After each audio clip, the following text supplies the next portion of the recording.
Hello, everybody, and welcome to Sake Revolution. This is America's first sake podcast. I'm your host, John Puma from the Sake Notes, also the administrator over at the Internet Sake Discord, and lead mod at Reddit's r/sake community. And I'm your host, Timothy Sullivan. I'm a sake samurai. I'm the director of education at the Sake Studies Center at Brooklyn Kura, as well as the founder of the Urban Sake website. And every week, John and I will be here tasting and chatting about all things sake and doing our best to make it fun and easy to understand. Mm-hmm. That is right, Tim. And what are we tasting and chatting about this week? Well, John, there's an episode I've been planning literally for years. I'm so excited to do it today. It is a sake and food pairing and a little bit outside the box. Today, we're going to talk about sake and cheese. Well, cheese, huh? Did I forget to mention that I don't eat cheese, Tim? You don't eat cheese? Don't eat cheese. What are we going to do? I don't know, but I hope you have somebody else that can eat cheese with you, because I cannot eat cheese with you. Well, let's phone a friend and get someone in here to fill your shoes. Ooh, who could possibly fill my shoes? I am happy to introduce John's better half, Myshell Puma, who is a verified cheese lover, crazy style sake expert, and alumni of Sake Revolution. Welcome, Myshell. Welcome to the show. Hi, thank you for having me. I'm very excited to finally get to be your cheese surrogate. I've heard you guys talking about this episode for ages. I've been practicing. I've eaten so much goat cheese. I'm ready. So you have no trouble eating cheese, right? No, probably the opposite. I have trouble not eating cheese. Me too. All right. So John, you're relegated to the sidelines, I'm sorry to say. Yeah, I'm gonna take the bench tonight for the most part. I'll be back when you guys are tasting the sake to give the non-cheese lover's opinion of the sake. But for the most part, I want you guys to fly and have a good time. Now, Myshell, we've been talking about doing a sake and cheese episode literally for years, right? Yes. I have been waiting for this moment. Here we are. Now, when we first started talking about this, I had very little confidence about sake and cheese. And I thought about bringing in a third-party cheese expert to talk about the cheese part. But in the meantime, I happened to start a sake school at Brooklyn Kura, and we've been offering a cheese class there for several months. And I did a deep dive in cheese, gained 10 pounds, and it has been the most delicious thing I've done in the world of sake. Literally no joke. This has been my favorite thing to explore is sake and cheese. Now, before we start, have you had a sake and cheese pairing experience before, Myshell? Yeah, I would call some of those things sake and cheese experiences. It's definitely been something on my radar that, sake and cheese is a great pairing, a great thing to do. I've never had anyone who is certified or teaching courses on it. It's just sort of been, at restaurants or other sake or cheese lovers. The one that sticks out to me the most is we were at a bar in New York, a sake bar in New York years ago. And they were like, oh, sake and cheese, it goes so well together. You've got to try this. And they gave me a sake. I don't remember. And they're like, here, try this. And handed me cheese, stuffed it right in my mouth. It was just a huge piece of blue cheese. Ooh. It was very intimidating. It was a lot. I'm not really a blue cheese eater, especially just giant nug of blue cheese. But you know what? It did pair well. Sounds like you started out by jumping into the deep end there. That's true. But I guess that's how I do things. So it's okay. Very crazy style entrance into sake and cheese pairing. I like that. That's very on brand for you. Yeah. Now, do you have any expectations for today or anything you're nervous about or excited about?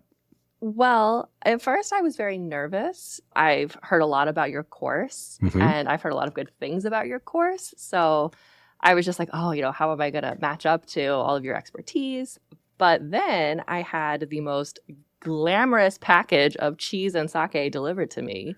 Yes. And I have these beautifully wrapped cheeses and sakes. I don't want to give anything away too soon, but this has just been a sublime experience so far, and I'm ready to be pampered All with the sake and cheese pairing. Yes, this is a sake and cheese spa. So It you is don't an need experience. Yes, you don't need to worry about anything. I'm going to take care of you and guide you through the world of sake and cheese. And we're here to have you enjoy it. And all I want is your feedback and ideas and reaction to what we experience. Now, when I do the sake and cheese class at the Sake Study Center, we taste a total of 5 different combinations. But to keep things a little more compact for the episode today, I picked 3 very different styles of cheese, 3 fun sakes, several of which we've already had on the show, but I think they're great examples of their style. And, we might have a topping or 2 to mix things up, but I think that we should delay no longer and get started. Now, what I would like to do is perhaps introduce you first to the cheese, and then we can talk about the sake very briefly, and then start the pairing. And we'll do that like 3 times for each of the pairings. How does that sound? That sounds great. Is that the same way that you do it for your classes at Brook&Kura? Yeah, that's exactly what we do. Yep. We talk about the cheese first, we pour the sake, and then we taste them together and talk about it, what we like, what we don't like. And we do that for each of the pairings. Now, as we move through, the cheeses are going to get more firm and more intense in flavor as we go from beginning to end. So I am super excited about this first cheese. Now, I'm going to tell you just a little story about this first one. So this is a cheese from Burgundy, France, and it's called Brillat Savarin. And Brillat Savarin is the name of a person, a real live person. He lived in France during the French Revolution and afterwards. And the way I describe him in my class is this dude was the Anthony Bourdain of revolutionary France. So he wrote the most famous book about enjoying food and culinary experiences in the 1820s. It's called The Physiology of Taste. And he was super, super famous for writing like one of the first books that focused on the enjoyment of food and eating. He was a lawyer and lived in France before the French Revolution, fled to America for a few years, and he supported himself by teaching French and violin lessons. And then he came back to France when the revolution was over and wrote this really famous book, which was published the year that he passed away, which is 1826. So he's famous in France as being like a gourmand or, someone who's a really famous foodie from history. And they named this cheese after him. So that's the guy that the cheese is named after. The first cheese we're going to have is, again, called Brillat Savarin, which is this guy's name. It is a triple cream cheese. Now, have you ever heard of triple cream before? It sounds familiar. I think those are the ones that are usually a little bit more melty, a little more liquidy, right? That's exactly right. Yep. Very goopy. They take pasteurized cow's milk, so regular whole cow's milk, and then they add cream to that when they're making the cheese. So normally if you have like a firmer cheese, it's just cow's milk, but this has cream added to it. So that gives it a very buttery texture. And this has been the crowd favorite in almost all the classes that I've taught on cheese. Ooh, and we're starting with a favorite. We're starting with a favorite, but it is such a great place to start. So this is French cheese, again, from Burgundy, triple cream, soft ripened cheese. And you'll notice if you look at this cheese, and we'll have pictures of all these cheeses in the show notes, but do you see the white rind on the outside that looks a little soft? Yes. Mine is sort of peeling away. Yes. This is what's known as a bloomy rind, because this is actually a fungus that grows on the outside, and they mix the fungus culture into the milk and cream when they're making the cheese. And then when they set it out afterwards, it grows this natural bloomy white fungus on the outside, which is completely edible. Some people skip it when they're eating the cheese. I love to eat it. But that fungus that you see growing, the white, if you've ever seen like a camembert or a brie, they have that white fuzzy exterior. It's the same with this triple cream cheese. Very interesting. Didn't know it was a fungus. It looks like it would make a great cracker, honestly. Like, so mine was in the fridge for a while. It's only been out for, I don't know, 5 or 10 minutes or so, and it's already quite melty, but that exterior part that you're talking about is still really holding firm.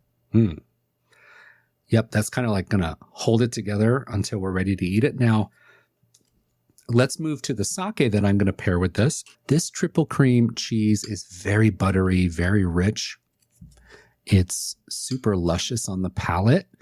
Some people describe it as like the ice cream of cheese, borders on desserty because it's so creamy and rich. So the sake that I've paired with this super rich cheese is actually a sparkling sake. And I've gone close to home with my brand that I represent, Hakkai-san. So I've chosen Hakkai-san Awa, which is a champagne method sparkling sake. This is bright, refreshing, and the bubbles really scrub your palate when you sip on this sake. And I think it's going to play really well with the fattiness of this cheese. This is amazing. Hakkai-san's sparkling sake lines are some of my most favorite sparkling sake. Definitely some of the best you can get in New York for sure. All right. Always happy to hear that. So for the listeners at home, I'm going to open this sparkling right now into my microphone. John, you ready for this? Oh, I'm prepared. Okay. All right. So Myshell, I have some good news. We are ready to do our first pairing. This is definitely good news. I'm pouring mine now. Okay. So let me read off the stats for this sake while you're pouring. This is Hakkai-san Awa. It's a champagne method sparkling, secondary in-bottle fermentation from Hakkai-san Sake Brewery out of Niigata. The rice is Go-hyaku Mangoku, Miyama Nishiki, and Yamada Nishiki, all polished to 50%. The alcohol here is a little bit lower at 13%. Acidity is 1.4. SMV is -5. And of course, the English name for Hakkai-san is 8 Peaks. All right. So now, Myshell, I don't know if I've spoken about this on the show before, but I do have a recommended method for pairing. And I always talk about this in my cheese class. I call it the Oreo method. Ooh. When you're pairing sake and food. So if you think about an Oreo cookie, you've got 2 cookies and the cream center. So what I recommend is sipping the sake, taking a bite of cheese, and sipping the sake again. So you kind of sandwich the cheese between 2 small sips of sake. So why don't we give That's that a much try? better method. I thought when you said Oreo, you meant we were going to dunk the cheese in the sake, which I was also down for, but oh my God, that's amazing. We can try that. That can be the after show. We can try that. Ooh, like if we want to like sake fondue. Yes, I love it. Okay, let's give this a taste. I want to get your reaction, and you too, John. Mm-hmm. That's just lovely. It is so fresh. I have mine in a champagne flute. Love that. So it is so like nosy. It just smells like I'm in a brewery, and it tastes like I'm getting it straight out of the brewery as well. Yeah. What I love about this sake, John, I don't know if you feel that as well, but I get a little hint of melon. Like it's always like this honeydew melon aroma. And then the texture is so exciting on the palate. Like all these little bubbles kind of tickling your taste buds. Yeah, it's interesting to me because it's got that. I think I've talked about this before on the show, how you've got this like melon, but you've also got this texture that comes from the intense amount of like bubbles on there. I don't want to say carbonation, but of bubbles that are in there, and it messes with you a little bit. It messes with me a little bit, but yeah, it's really tasty. I'm a big fan of this. I don't do too much sparkling sake, so it's cheese and sparkling sake, 2 things I don't do a lot of, and yeah. But no, this is a tasty combination so far, and me and the sparkling sake. Well, John, you have to step aside now. It is time for Myshell to spread this Brillant Savarin on your cracker. You ready to go? My crackers are sourdough flatbread in the olive oil and selgris flavored. Yes. So these are sourdough crackers that are a favorite of mine. I serve these in my class, and they use a gray sea salt. All right, so let's do our Oreo method, not dunking, but I'm gonna sip. Oh my God. And I mentioned, so I'm drinking my Hakaisan Awa out of a champagne flute, and so it's a lot of bubbly, very much in the nose. It smells very fresh. And my initial bite of the cheese, it was the same way. It just made it taste very, very fresh. And then at the end, when I went back, I kind of got almost like a berry taste to it, which I think is what you were mentioning before, Tim, about that melony sort of flavor. Yeah. I'm definitely getting that melon flavor now. When I taste this cheese, the thing that hits me right over the head is the creamy, rich texture. This is buttery. It's salty, so it's not like eating butter, but it has the mouthfeel of softened, rich butter, doesn't it? Like a really creamy butter. And it is so decadent, like really good. Yeah, it's definitely, when you said like an ice cream earlier, you compared it to that. It's sort of almost not melting, but it's getting very soft like ice cream. And the way I spread it on kind of reminded me of like a gelato. Or you can make like a little mound out of it. Wow. Yeah, so give it another taste and let me know what you think. Yeah, I'm going to need a few more tastes, I think, to decide. I also already drank all of my sake, so. Refill. So, John, are you feeling left out right now? Do you wish you were a cheese lover in this moment, or are you secure in your hatred of cheese?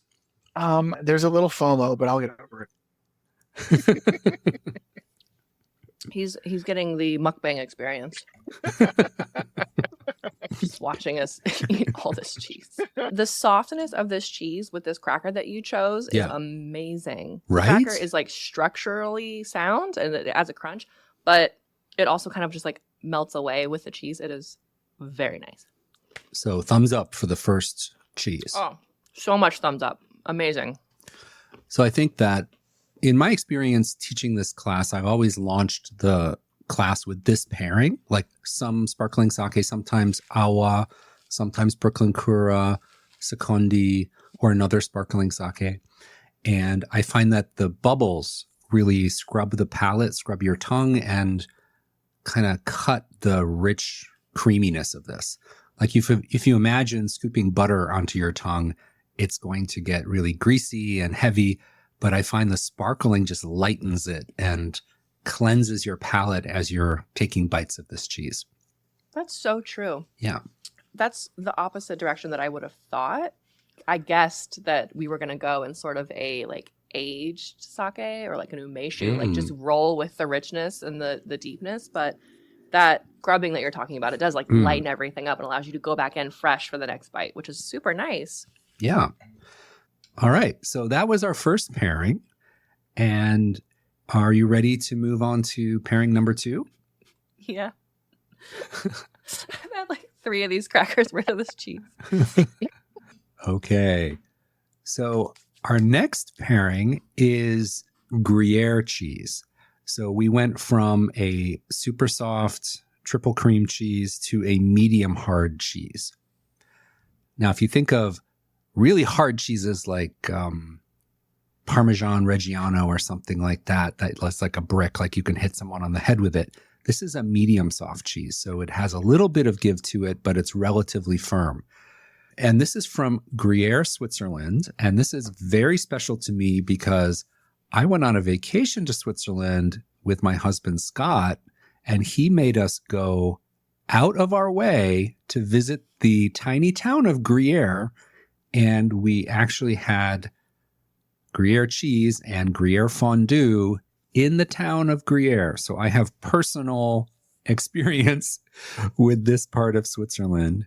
We had an amazing time, and I was won over to Gruyere since that experience. Now, I want to tell you just a little bit about Gruyere. Gruyere, of course, is an alpine cheese, and that means that the cow's milk that is used to make Gruyere is from cows that graze in alpine pastures. Gruyere is also an AOP, which means an Appellation d'Origine Protégée, which is like protected origin. So this can only be made in the Gruyere region. And this cheese is also made in traditional copper vats, which are prized for their antimicrobial properties and the flavors that these vats also impart to the cheese. So this is all hyper-local in the Gruyere region of Switzerland. These are 80-pound wheels of cheese that are then cut up. So what we have here is a small slice of an 80-pound wheel.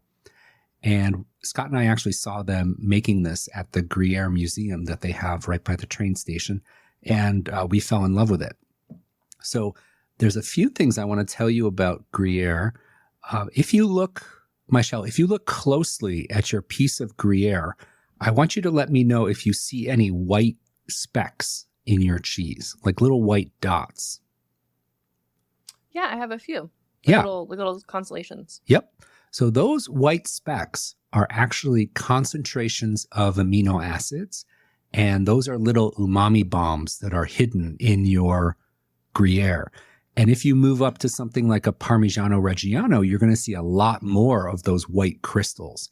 And those are concentrations of amino acids. So this is like getting to the umami and savory side of cheese, but this is a little bit more reserved. The one that we have here is aged for about 10 months.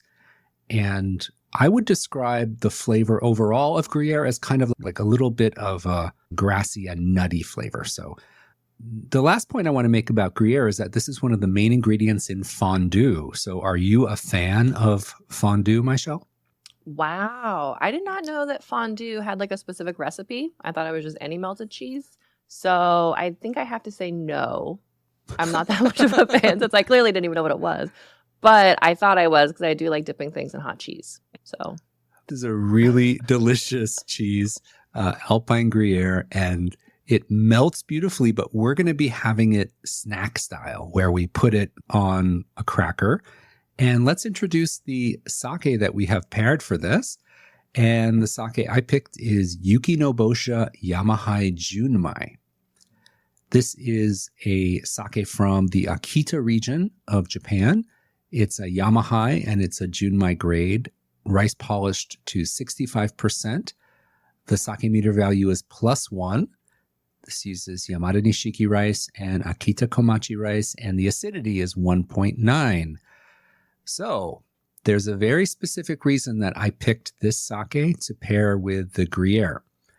The acidity is 1.9, which is a little bit high for a traditional Junmai. And I felt that higher acidity kind of calls back to the white wine that they use in fondue. So if you dip bread into fondue, you get a little bit of the acidic bite from the white wine they use when they're making the fondue. So I wanted to find a sake that had just a little bit of bright acidity, and I love this Yukinobosha Junmai. So let's get this in the glass and taste it together. Now I'm going to slice off a sliver of the Gruyere. You'll notice that the texture is much firmer than the super creamy triple cream. So I'm going to take a couple thin slices and the same cracker. To keep everything even, we're not going to mess around with the vehicle here. So mine has, I wouldn't exactly call it a rind, but there's like a darker edge. Yes. Is that also fungus? No. That is a salt wash that they wipe the wheel with salt every so often when they're aging this cheese, and it forms a firm rind on the outside. It is edible, but I don't eat this one. You want to take some cheese from the non-rind area. This rind looks a lot less scary than the last one. All right, so let's try the sake first. You ready, John? Oh, yes, I've been waiting. Okay. This one smells like a John Puma sake. Really? That's interesting. It's to me, like I get such a pretty Yamahai. I think this is a pretty Yamahai. Pretty, and I do like a pretty Yamahai. If I'm having a Yamahai, it's going to be nice and pretty. This one's very well dressed. I'm a big fan. It's done up nicely. The key point for me with this sake is the acidity. So there's a little brightness on the finish that I really want to highlight with this. And let's do our Oreo method, Myshell, and give it a taste. This is amazing. This was so good. Very nutty, but creamy in a firm way, like melts in your mouth a little. It has almost like a kick of like saltiness almost. That like brightness. Absolutely. Maybe those are those little acid bombs you were talking about. Yeah. That are lovely. And then the sake does not get lost at all. It just washes right along with it. It's so nice. So my recommended pairing with a Gruyere cheese is finding a higher acid sake, something like 1.7 or above. And that acidity mimics what a white wine might bring to the flavor of this sake when you're making a fondue. It's lovely. And it does have like a complex flavor, like the nuttiness that you're talking about. But then the acidity is this like brightness that's like on top of it as well. So it's still refreshing, even though it's kind of a heavier, more full cheese. That brightness just lightens it up. It's really nice. I love it. Yeah. And I just want to say one thing before we move on to the last pairing, and that is there may be some listeners here who are thinking that, wine and cheese is the ultimate food pairing. Like for our whole lives, we've heard about wine and cheese pairings like it's the greatest thing in the world and so sophisticated. And I honestly have come to believe that sake and cheese pairing is better because the acidity levels are much more moderated in sake. And sometimes wine can just kind of barrel in with its high acidity and stronger flavors and just kind of bowl over the cheese. And I find that sake and cheese pairing is more of a subtle dance. I don't know if you've done wine and cheese pairings, Myshell, before, but I find I enjoy this more subtle approach with sake versus wine. I've had wine and cheese at the same time, but I've never had it paired. And I mean, I don't think I picked up on the subtleties as much as we are here. Like this is definitely like a very beautiful, very intentional set that you put together for me. And like, I'm very excited to have this. And I don't know, maybe I feel like I've been a caveman this whole time. I mean, I go to Trader Joe's, I buy what's on sale. Yeah, but no, this is lovely. This is your notes about looking at the acidity of the sake and pairing, like it makes a lot of sense. And it's very nice. I've been missing out for sure. All right. Well, let's move on to our third and final pairing. And this is going to be the most challenging. We're going to move into a little bit of a funky area for cheese. I picked up a blue cheese, which a little bird told me, Myshell, is maybe not your favorite kind of cheese. But I picked up a Point Reyes blue cheese. So we had cheese from France, we had cheese from Switzerland, and now we're coming back to the good US of A. So this is an American cheese from California. Point Reyes is just north of San Francisco. And this is a very interesting cheese. The place where this is made, Point Reyes Farmstead, existed for generations as a dairy farm where all they did was make milk and they sold it. And in the 90s, when the price of milk started to go down, the owners of this Point Reyes farmstead looked at other ways to use their milk, and they decided to try to make their first cheese. And they made this blue cheese. It's called the Original Blue. They have a 700-acre farm in California in Point Reyes. And one of the interesting things about this farm is that it was run by a husband and wife most recently. And then they had 3 daughters, and the 3 daughters moved back home when the father was ready to retire and took over the running of the dairy farm. So this is now a female-run business, and they focus much more on these artisanal cheeses that they've started making. And blue cheese is very divisive, don't you think? Like some people love it, some people hate it. What do you think about blue cheese? Yes. So that was a lot of beautiful information, just first of all. That was so fascinating. I was not expecting to have cheese from the United States. Mhm. And if you did, I would have guessed Wisconsin probably. Yeah. I didn't know that California had cheese dairy farms. A 700-acre dairy farm. It's not what you picture when you think of California. No, not at all. So that was really interesting. And I don't know very much about blue cheese, but I thought, isn't it the European cheese, right? Originally, yes. Yeah. And the thing that makes blue cheese blue is the fungus. Yeah. So what they do, similar to the triple cream cheese, is when they're mixing the cheese, initially when it's all liquidy, they dump the mold into the cheese while it's still liquid. When they're forming the cheese into wheels, for this blue cheese, for all blue cheeses, what they do is they take these metal spikes and they spike holes into the cheese while it's forming. And this creates air channels. And the mold goes to where the air channels are. That's why you often see these lines in blue cheese where the mold kind of grows straight up and down in these lines. And so they puncture the cheese, and where the oxygen is, that's where the mold tends to grow up, and it creates the veins of the bluish green mold. It does have a very strong flavor, and I think the fact that it's mold, I think just immediately turns a lot of people off. Mm-hmm. Because it's such a strong flavor, like it makes sense that people get turned away. It's very divisive. I also know Humboldt Fog. That's like another. That's not a blue cheese, but it's similar, right? It's folds ribbons of the mold. Yeah, they make a blue cheese as well. So that brand that's a really famous. There's another one from Ireland called Cashel Blue. There's blue cheese from many, many countries, but I really like this Point Reyes one. And I have a little trick that I have to approach this cheese. But before we get to that, let me introduce the sake. And John, I think you're going to want to pay attention here because this might be a favorite of yours. It might be. So we're going to be pairing this blue cheese with Dewazakura Oka. This is a Ginjo sake from Dewazakura Shuzo out of Yamagata. SMV +5, acidity 1.2. The rice types are Dewasan-san and Haenuki, and those are polished to 50% remaining. The English name for this sake is actually Cherry Bouquet, if that gives you any indication where we're going with this. I'm very familiar with this sake and is absolutely one of my favorites, bar none. This needs no qualification. All right. Well, I'm going to get this Dewazakura in the glass. Okay.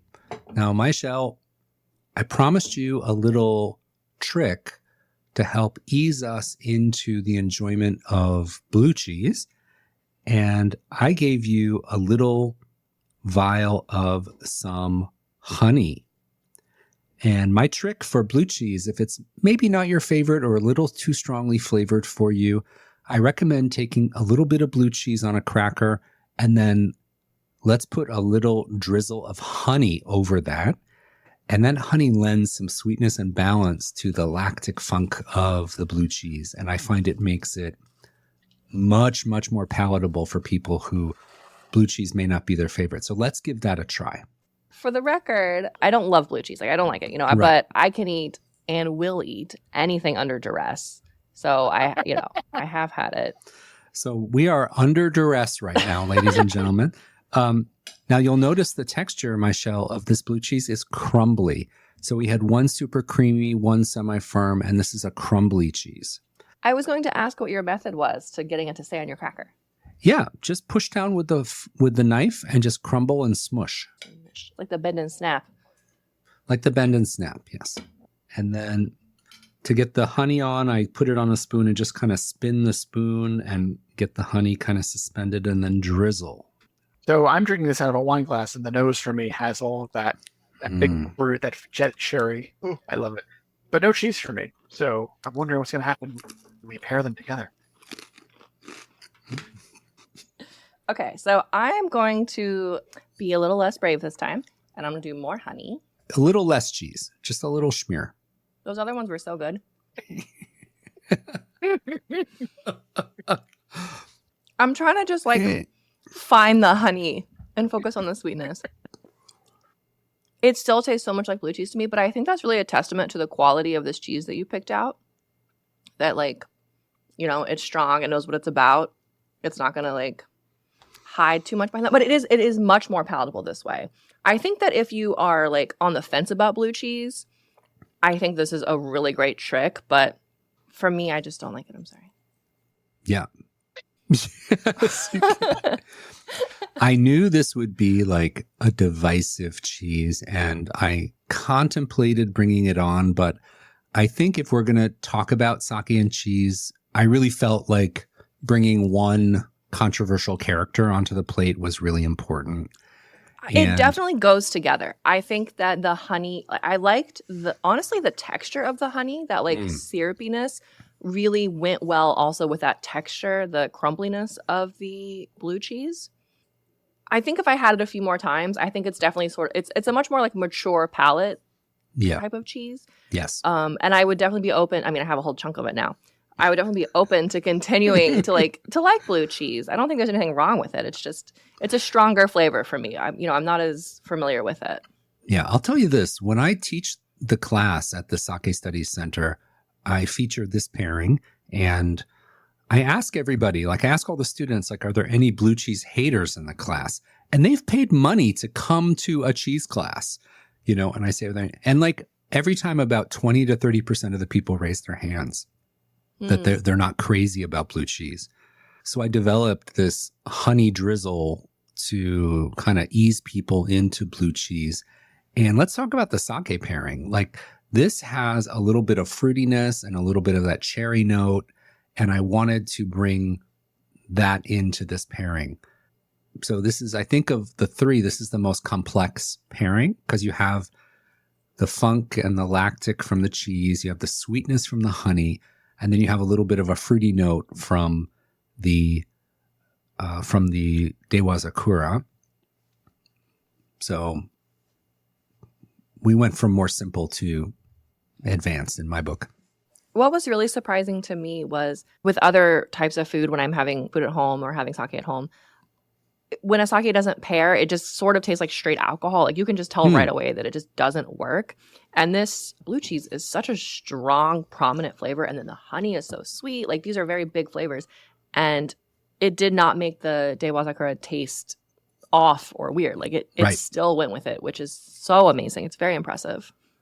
Yeah. One other pairing that I like with this blue cheese and the honey is like a shiboritate nama, like something super fruity and sweet that brings balance. And for today, I found the Dewa Zakura Oka, which is a little more restrained. Of course, it's not a nama, but it does have those little bit of a jammy fruitiness to it, which I really like. John, how would you describe the Dewa Zakura Oka for you? Decadent. I am a huge fan. Obviously, you guys are, both of you have heard me go on about this sake for years. It is one of those like desert island sakes for me. I think it's wonderful. It goes with such a wide variety of foods, I think. Because while it is like ginjo, it's got all of those tropical notes to it. It's also a sake that can like stand with some food, and it's not too delicate, which I think is probably why you chose it for this, because that's it. Yep. You know, you're going for that fruit. You want something that's going to have a little bit more oomph to it. And it does.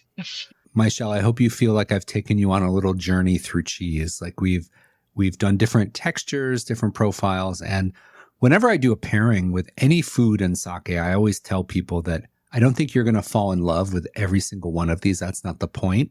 We want to please your palate, but we also want to stretch your palate and see if there's any new combinations or flavors that, you know, you might not fall in love with them at first sight, but maybe something about that combination will stay with you. And maybe there's some thing in there that can be a reference point for the future. And I think as you're learning sake and food pairing, even the things that don't strike you as love at first sight will stay with you and can serve you in the future. What do you think about that? Absolutely. I'm actually so inspired by this. As you've been talking about the way that the cheeses are made and how they taste, and then what aspects for each sake made you choose them for that cheese. Like, it's just made me think of other things that I think might be a good idea. And it's really inspired me to try other pairings with these. Since I'm at home and I'm not, conducting a class, it's a little bit more low stakes. I feel like I can just try around a little bit, and I'm really excited. Like I said, that the first one that we had, I thought you were going to go like a sweeter sake, a more like richer, deeper one. And I'm interested to see how that goes. And this blue cheese, it's a funky cheese. It's famous for being so funky. And it makes me think, like, what if we did like a hot nigori with it? Like, what if we just got weird? I don't know. I'm excited to do a lot more cheese and sake pairings. I mean, there's so much cheese left over. Well, you're living up to your crazy style brand right now. Hot nigori with blue cheese. Oh my God. I don't know if I could handle that, but that sounds fun. We'll get back to it later how it goes. Yeah. Well, that makes me so happy that you've taken that away from this experience, is that this is really just a jumping off point. I don't want anyone coming to any of my classes saying like, okay, now I know everything about this sake and that food.